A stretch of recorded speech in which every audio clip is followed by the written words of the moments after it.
జనసేనలో చేరుతున్న సందర్భంగా మచిలీపట్నం ఎంపీ బాలశౌరి మాట్లాడుతున్నారు. లైవ్ లో చూద్దాం.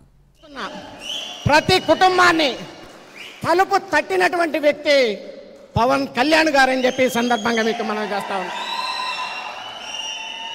మొన్న మత్స్యకారులు వైజాగ్లో బోట్లు కాలిపోయినాయి అని చెప్పేసి వస్తే పవన్ కళ్యాణ్ గారు పర్యటిస్తున్నారు అని చెప్తే వాళ్ళు ముందుగా వెళ్ళారు. ఇలాంటి ప్రశ్నించేటువంటి వ్యక్తిత్వం ఉంది కాబట్టి ఈ రాష్ట్రంలో కొద్దో గొప్ప ప్రజాస్వామ్యం ఉంది అనేటువంటి విషయాన్ని కూడా ఈ సందర్భంగా నేను మనవి చేస్తూ ఉన్నాను.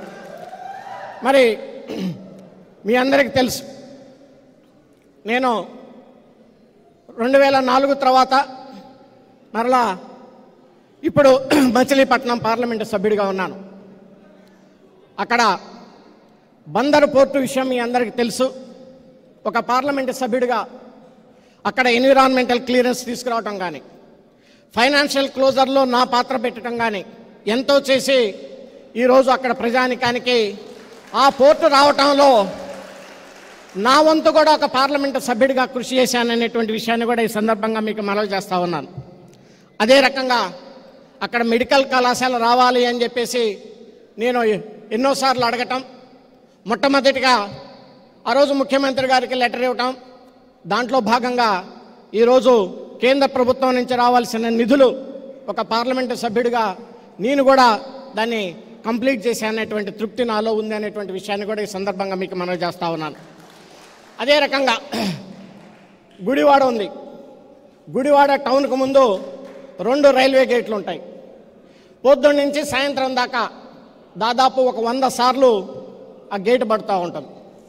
కానీ ఈ రాష్ట్ర ప్రభుత్వంతో పెట్టుకుంటే ల్యాండ్ ఎక్విజిషన్కైనా అది ఆ ప్రాబ్లం సాల్వ్ కాదని చెప్పేసి కేంద్ర ప్రభుత్వాన్ని రిక్వెస్ట్ చేసుకొని ఇంక్లూడింగ్ ల్యాండ్ ఎక్విజిషన్తో సహా 325 కోట్ల రూపాయలు తీసుకొచ్చి ఆ ప్రాజెక్టును కూడా కంప్లీట్ చేశానని చెప్పేసి కూడా ఈ సందర్భంగా మీకు మనం చేస్తూ ఉన్నాం.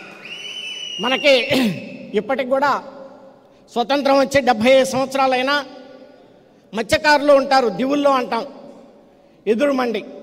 ఇప్పటికి కూడా ఇటు నుంచి అటు వెళ్ళాలంటే దాదాపు 10,000 మంది జనాభా ఉంటారు. రేత్రిపూట ఏదన్నా ఎవరికైనా హెల్త్ ప్రాబ్లమ్స్ వచ్చినా ఏమీ రావటానికి ఉండదు. మరి నాబార్డు నిధులతోటి 140 కోట్ల రూపాయలు తీసుకొచ్చి ఆ ఎదురుమండి బ్రిడ్జిని కూడా త్వరలో ప్రారంభించాలని చెప్పేసి చేస్తే ఈ రాష్ట్ర ప్రభుత్వం పరిస్థితి ఎలా ఉందంటే టెండర్ పిలిస్తే ఎవరు రావట్లేదు, అది పరిస్థితి అని చెప్పి తప్పకుండా పవన్ కళ్యాణ్ గారి యొక్క అధ్యక్షతన ఏర్పడబోయేటువంటి రాబోయేటువంటి మన ప్రభుత్వంలో